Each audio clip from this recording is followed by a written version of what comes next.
Family card যত দ্রুততম সময়ের মধ্যে আমাদের দেশে মায়েদের কাছে পৌঁছে দেওয়া যায় সেই লক্ষ্যে সিদ্ধান্ত হয়েছে এবং এই জন্য এটি ছোট মন্ত্রিসভা উপকমিটি হয়েছে অর্থমন্ত্রীর নেতৃত্বে এবং সেখানে আমাদের সমাজ কল্যাণ নারী বিষয়ক নারী শিশু বিষয়ক মন্ত্রণালয়, তারপর এলজিআরডি মিনিস্ট্রি এবং কনসার্ন সেক্রেটারি এবং ওনারা সবাই থাকবেন সদস্যদেরকে নিয়ে এবং আমরা ইনশাল্লাহ ঈদের আগে ইনশাল্লাহ এটার কার্যক্রম শুরু হয়ে যাবে।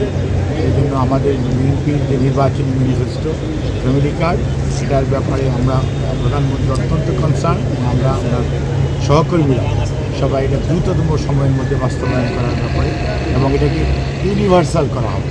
কোনো অবস্থাতেই যাতে কোনো ধরনের বিতর্ক না হয়, যে কোনো রাজনৈতিক মতাদর্শ, কোনো ধর্মীয় অনুভূতি অথবা কোনো লিঙ্গভিত্তিক কোনো ধরনের বৈষম্যের শিকার কেউ না হয়, সেই জন্য এটা ফ্যামিলি কার্ডটা ইউনিভার্সালি যে প্রতিটি এলাকায় পর্যায়ক্রমে এটা বাস্তবায়ন করা হবে। ঈদের আগে কোন কোন জেলায় কোন কোন উপজেলায় টাকার পরিমাণ কত আজকে আমাদের নীতিগত সিদ্ধান্ত হয়ে গেছে এবং আমরা এটি ইন কাইন্ডস না দিয়ে আমরা টাকা সরাসরি যে ফ্যামিলি প্রধান যে মা সেই মায়ের কাছে যাতে পৌঁছে যায় সেই জন্য সরাসরি এটার মধ্যে কোনো মধ্যস্বত্বভোগী থাকবে না, কোনো ধরনের রেফারাল কেউ থাকবে না, সরাসরি তাদের হাতে পৌঁছে দেওয়ার জন্য সবচেয়ে লেটেস্ট মানে আপনার আইটি ভিত্তিকতা আমরা মাধ্যম ব্যবহার করব যাতে কোনো ধরনের পিলফারেজের কোনো সুযোগ না।